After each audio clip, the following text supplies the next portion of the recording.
Lecture 28, The 30 Years' War, 1618-1648.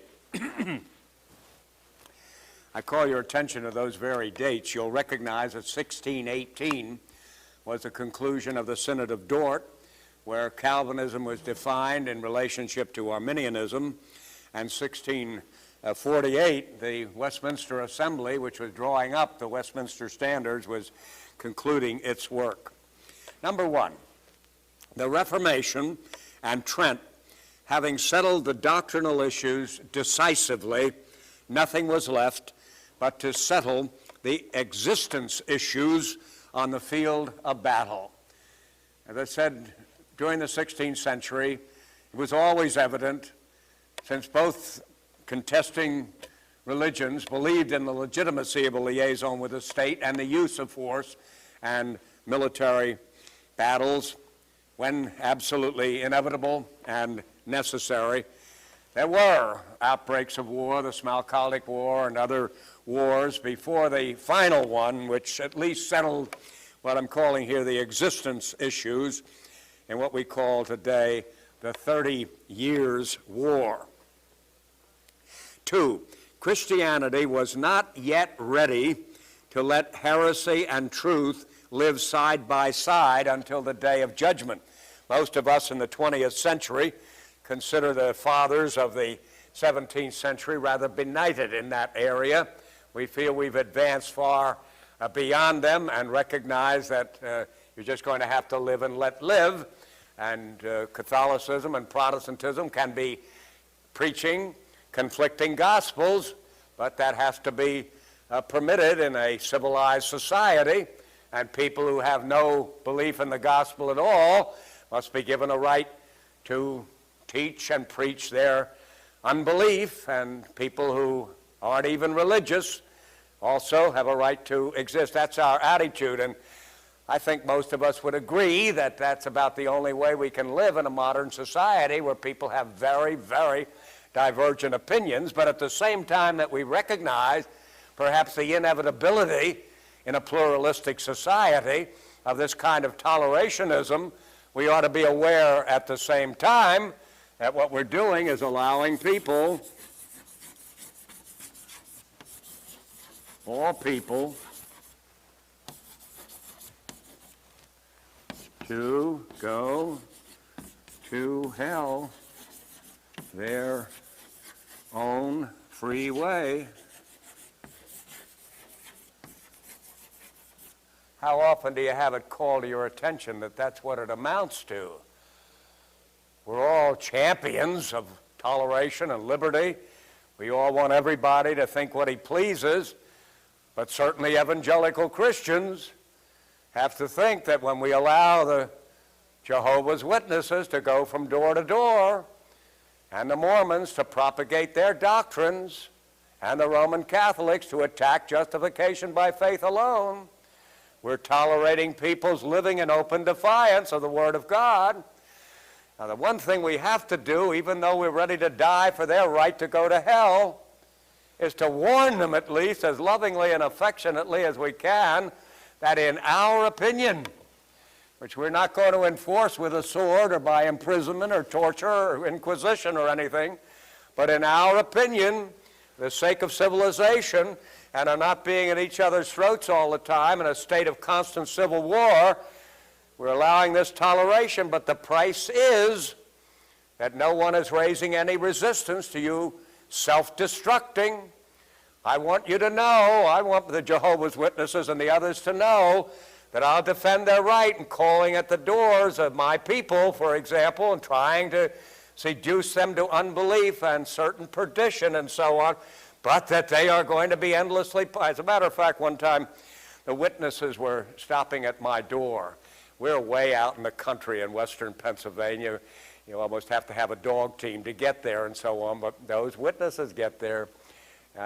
We all bear our witness to them. There's nothing been like the strenuousness with which they propagate their erroneous doctrine as the Jehovah's false witnesses and so on. But one time they called at my door just as I was getting in the car or going to the car to make a hasty trip to speak on behalf of Christ someplace. And I said to them, look, I only have 5 minutes today. I have to drive to an engagement I have, but I'd like to say something to you witnesses. This was a man and his wife.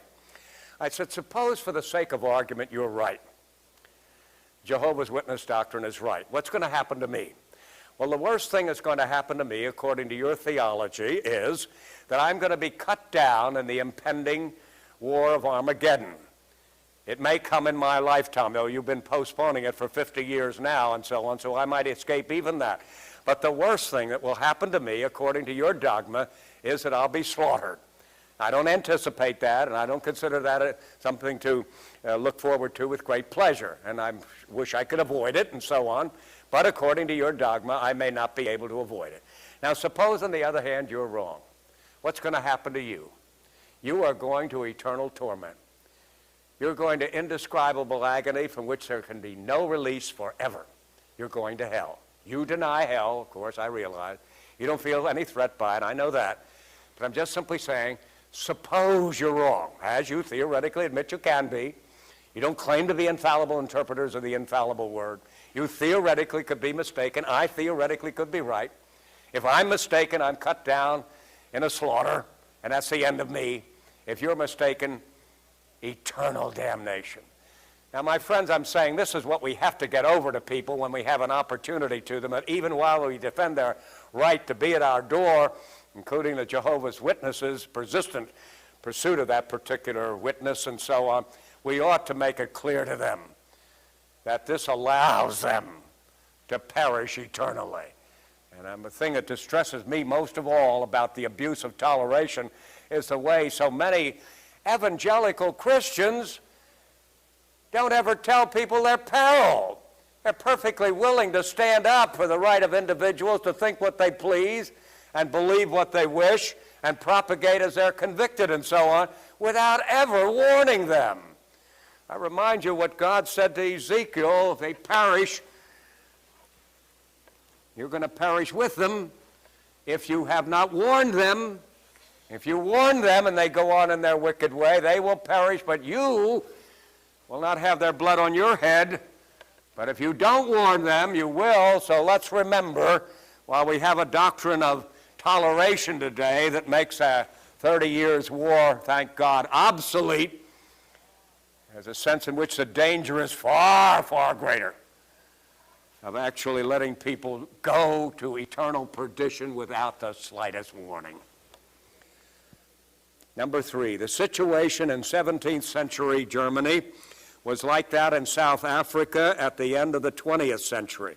There was no question that war would break out, but only when it would break out. 4, what brought it about in Germany was the defenestration of Prague, which, being interpreted, meant that an unwelcome Roman Catholic official was thrown out of a window in Protestant territory in 1618.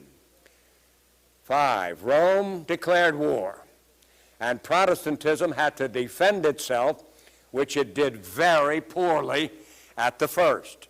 The Roman general Wallenstein virtually roamed across Europe without any significant opposition. 6, the battle would have been soon over and the Reformation almost erased were it not for Sweden's Gustavus Adolphus. Almost an even century after the Reformation's most basic creed, the Augsburg Confession, was drawn up in 1530, the Swede, partly for political and partly for religious reasons, invaded northern Europe. There seems to be little question that if Gustavus Adolphus had not been persuaded to intervene in 1630, Roman Catholicism would virtually have wiped out Protestantism by her military forces and then ruled it out of existence by her civil laws. Rome did not intend to tolerate Protestantism. Protestant wouldn't like to have tolerated Romanism. And if this thing was settled on the field of battle, and one of the religions or the other became dominant over the other, there's very little doubt of what the solution would have been. And certainly in 1630, it looked as if Protestantism was finished in its greatest strength, namely northern Germany. 7. Gustavus Adolphus lost his life, but won the battle for northern Europe. There's a great story to this, you understand, that I won't go into here, but a 30 years war is a long time. And as you can well guess, it surged back and forth. Some cities were devastated time and time again. There was one Lutheran pastor, one of their greatest theologians, John Gerhard, for example, lost his whole library. He may well have been the ablest Lutheran theologian of the 17th century, but he devoted himself religiously to his people, selling his goods to help them, helping them in any way they possibly could. And most of those Lutherans who suffered in that war were of the opinion that they were suffering for righteousness' sake. I remember reading a contemporary Lutheran named Theodore Gerstner describing the 30 Years' War and saying he felt that every drop of blood shed in that awfully prolonged conflict was justified. He rejoiced in it. He felt that was not too high a price to pay for the preservation of Lutheran doctrine and the way of salvation. He didn't use the language of Miles Standish, but he had the sentiment of the Puritan. War is a terrible thing, but in the cause that's right, sweet is the smell of powder. That was a general view, and I don't know how it could be otherwise when you're thinking about the way of salvation being at stake here, it being understood that those who win on the field of battle are going to wipe out the last vestiges of justification by faith alone, the only way by which a person can be saved. If there's any such thing as a justification or taking up arms and laying down life in military conflict, it certainly is that. If there's any war justified in history, it would be the 30 Years' War. You can't have a love for the gospel and allow it to be wiped out just because you want to save your own life. Number 8, from the Peace of Westphalia in 1648 to this day, Protestantism has dominated northern Europe and Romanism southern Europe. Romanism has never been able to take the north, nor Protestantism the south. That was a permanent settlement of that particular issue militarily by the 30 Years' War. The north, Protestant. Not exclusively, but Protestantism couldn't be eradicated.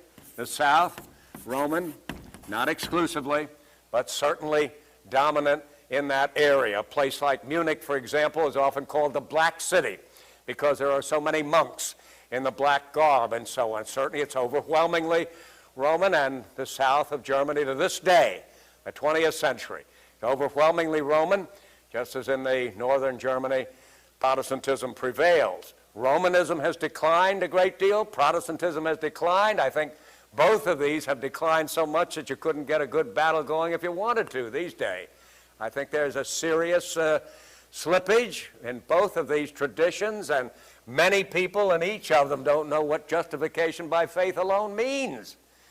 Not to mention the gravity of the matter and the fact that people perish if they're not saved by faith alone, because that is the only God-given way by which Jesus Christ becomes the Savior of the human soul. I mention this just because we invariably cringe at the thought of war, and we have a built-in tendency to estimate anything military as necessarily evil. And when peace prevails, that is presumed to be good. Well, I ask you for a moment. Here we are, 1618 to 1648, when a battle is raging back and forth, especially in Germany, but it pours over into adjacent countries as well. Is that so terrible? when what you're fighting for is the only way of salvation? Here we are, 1989, not a battle in the world over theology proper. Oh yes, there's a battle between Protestantism and Catholicism in Ireland, and certainly the Muslims and the Jews are fighting, and the Christians are involved in Beirut and so on, but I don't think that a solitary war going on in the world at the present time is fighting for what is the essential way of salvation, are concerned because of justification by faith. So I'm just simply asking you as a sort of rhetorical question here, is war so terrible that we can say that it was a damnable situation in Europe in 1618 to 48, and it's a delectable, delightful time we are living in right now because nobody is suffering for justification by faith alone? I'm not suggesting it's a time for battle. I'm just simply saying that Theodore Gerstner and some of the others were quite justified in saying that every drop of blood shed in the 30 Years' War was worth that drop of blood for what it was actually achieving for the people of their time.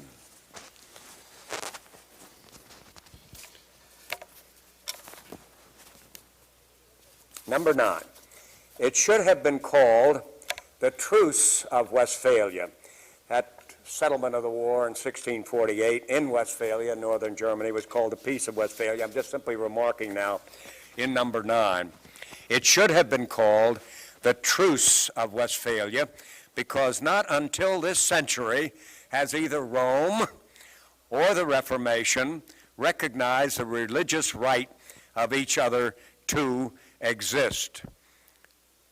It should have been called the Truce of Westphalia because not until this century has either Rome or the Reformation recognized the religious right of each other to exist. You understand what I mean by that expression? Strictly speaking, you see, the lines were drawn sharply at the time of the Reformation. I repeat again Luther's statement, justification by faith alone is the article, the doctrine by which the church stands or falls. Now that's very, very plain. They had a war to settle the way in which the debate was to go, and no more debate on that matter. The North would be allowed to be Protestant, the South would be Roman Catholic predominantly.